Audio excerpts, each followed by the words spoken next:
Hey, Jurgen, in terms of team news, how's it looking with Mo? Obviously, we saw that he trained today back in the UK. Yeah, that looks promising, to be honest. Yesterday we were not sure still. Today it looked good, so we have to wait how he reacts overnight. Will not go any risk, but it's today it looked really good. That was important. Um, yeah, and Trent and Joel are not even here, so then it's clear that they probably will not be available for tomorrow. But is Trent, it's a virus or something, so should he be okay later in the week or not? I hope so. Nobody told me something different, so it's, yeah, he's ill. So whatever that means, then I didn't ask now the specific. We play tomorrow, so for tomorrow it's not available. Somebody will tell me in the appropriate moment how exactly it looks. But we had contact this morning per short message, so he was. So one can imagine when Trent says I cannot, then he cannot. So that's how it is. Yeah, things has happened in that period of the year to all the people and to football players as well. Not cool, but that's something will not be the last time probably for any player. That's it. Yeah, Joel. It's the same thing than before the Man United game. We thought the 2 weeks are enough, that other things can settle. It's not a serious thing, but it's serious enough that he's not available tomorrow. That's all. And James, like when we were talking about, being a key period in the season and everything else, it's about rotation and the demand on the players, I guess, now, because with the games coming thick and fast, internationals, European, domestic, how difficult is it now when you're coming up against a side like Genk? People would suggest that this should be quite, I said to James, quite straightforward. And James answered there's no Champions League game which is straightforward, I think. So it's just, if we saw Genk, and it makes absolute sense that you do that before you judge an opponent. If you saw Genk against Salzburg, not only the result, the game, then you would have said after half an hour, which result would you suggest, and the result which was there at the end would not be part of any ideas of anybody. So because it just didn't look like that, they were really good. Then they lost the game, but against Napoli it was then really good. We don't want to make Genk bigger than they are, but they are in the Champions League and they play good football and they're at home and they can be annoying what they were against Napoli. Napoli had big chances, but Genk had parts of the game. They play good football. It's a brave team. They became last year champion in Belgium, which is not so easy. Lost a couple of players, but found others and are again a good team, changed the manager, all that stuff. So we just have to be there here with the right mindset, yes. And for us, it's a very intense period. We nearly, I don't know, some of my players have now already kind of 17 games. That's a half of season in Germany. So with the international games and stuff like that. So that's it, no problem. We are not tired, not at all. It's all good.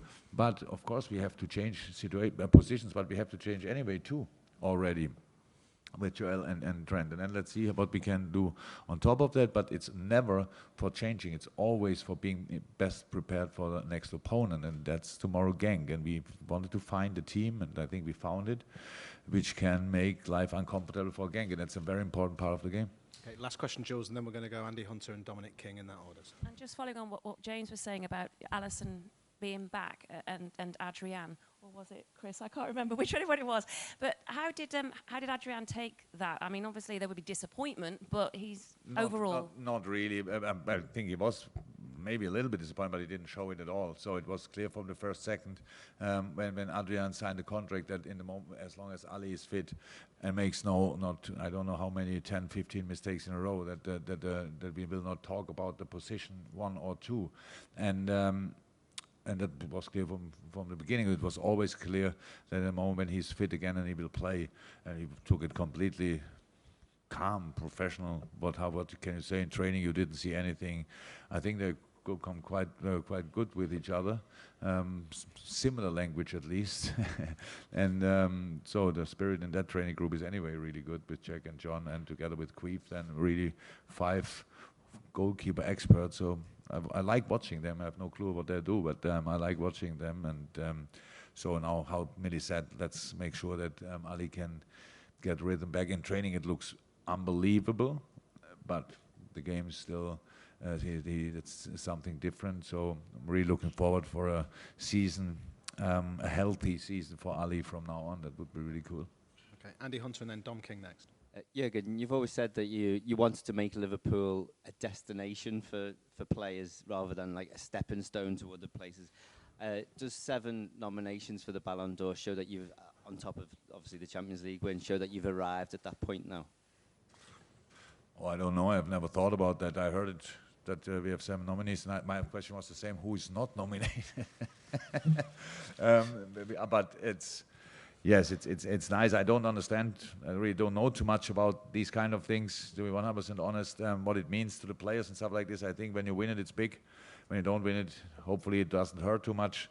But it's a very good sign. But after last season, what we played, it's normal that a lot of players have to be nominated if there are any football experts. But to be 100% honest, I was surprised when we were at the other award, and no player from Man City was in that team. To be honest, because we all know they played really good football. But is it now about playing in a specific tournament, or is it how you perform, or whatever? So. Yes, it's important, but if you do that, then you should really have the right view. I think our 7 players are all deserved there. But if that's the sign for us that we from now on are a destination for players, I don't know. We will see that. It looks like we feel all comfortable with each other. We want to work together for the next couple of years or more. So that's how it is. But we will see what the future brings. We don't know that. Okay. Dom, yes? Just on the fact that you had 7, how did you feel? What sort of sense of pride do you feel of seeing that and knowing that there could be some more? Because it is quite unprecedented for a team to have.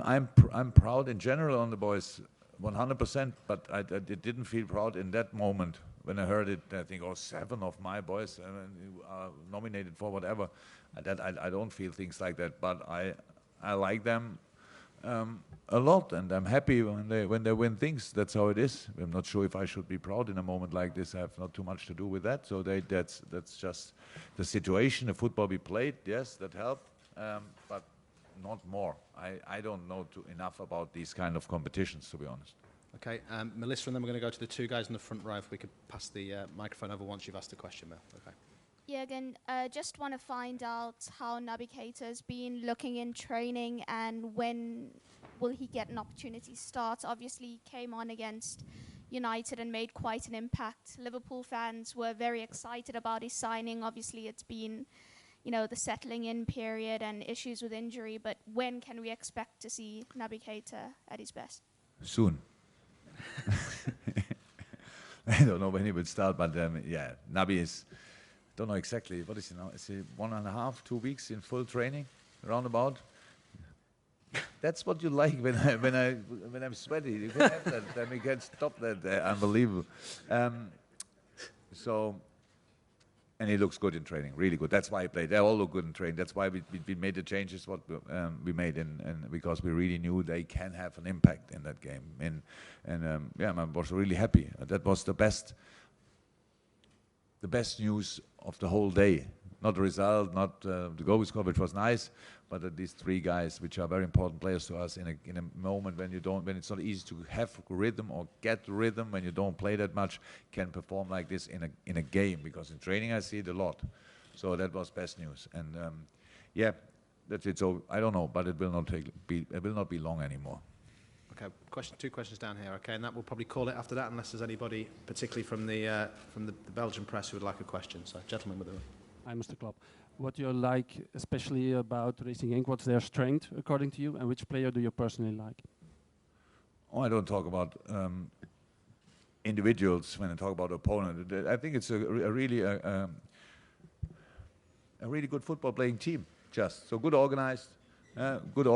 Really brave in their positioning, how they try to have influence on the game, have a playing build-up. If you press them high, maybe not that much, but that's smart. Then they go for second balls, do that well, have speed, wingers inside, good midfielders, just... what can I say? A very, very active fullbacks. So that's really a good football team. You look at it. My first impression was the first thing I saw was the result against Salzburg, and then I watched the game back, and I thought, wow, that's pretty much the opposite of what I would have expected. So now that's how it is, and you all know that better than I do. Against Napoli, they are able to do that as well, staying always dangerous. I'm really impressed. I have to say, I'm really impressed. It's just a good team with a good idea of football. And we have to make a really, really good game have a chance to win tomorrow. That's what we know, but that's why we are here. Okay, final couple. If there's anyone else who's got one, catch my eye. We'll go to Alison after. Yes, there we go. A similar question to the one to James. You've obviously had 2 incredible seasons in the Champions League. So is it a concern, these results away from home in the group stages, or because you've done so well anyway, does it not really matter? How are you viewing these sort of results? Last year we were lucky with the how tight the group was, and that we could lose 3 times away. And still have a chance to make it through the group. That will not happen this year. That will not happen, so it's completely different. We don't rely on home games or whatever, but obviously we like to say European nights at Anfield are really special, but other teams can make a special atmosphere as well. And then it's difficult there. They are all not all the same. We could have won away games, to be honest, performance-wise, which we didn't win for some reason. But we know that's not historically good, what we did in the last 2 years. But in general, the Champions League obviously was really good, which we played. We did the right things, at least in the right moment. But we don't rely on these things. We know that we have to improve, and we try again and again and again until it works out. Okay, Alison Rudd, final question. We'll do the team. Hi, Origi came through the Genk youth system. I wondered if that was relevant either in you talking to him or him asking you to make sure he's involved. Sorry, the mic is now not working. Sorry, do you want to? We couldn't quite hear that, Alison. Do you want to just? Divock Origi came through Genk. Yeah, he came through the Genk system. Yeah. And I wondered if it was relevant at all, whether he'd spoken to you about wanting to. Oh, it's long ago. It's long ago. I know. I didn't speak yet to him about it, and I don't think he still knows a lot of players. Did he play together with somebody of the actual? Did he? With the. Yeah. And then you ask me about Anderlecht. No, I didn't ask him. But I never do that, actually. Even if you played 3-4 years ago, we played then against the old team. That was not too interesting. What players tell then, because they don't want to know who were their best friends or stuff like this, or where they're strong. That's what Anderlecht is for. We do that quite objective, not subjective. So we just prepare for a game.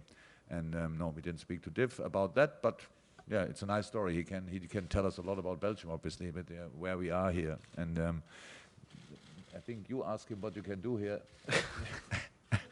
and I cannot say what he said then as an answer. Yeah, that was a private conversation, but thank you very much. Thank you, guys. That's why I don't tell the answer. Yeah. Thank you. See you tomorrow. Welcome.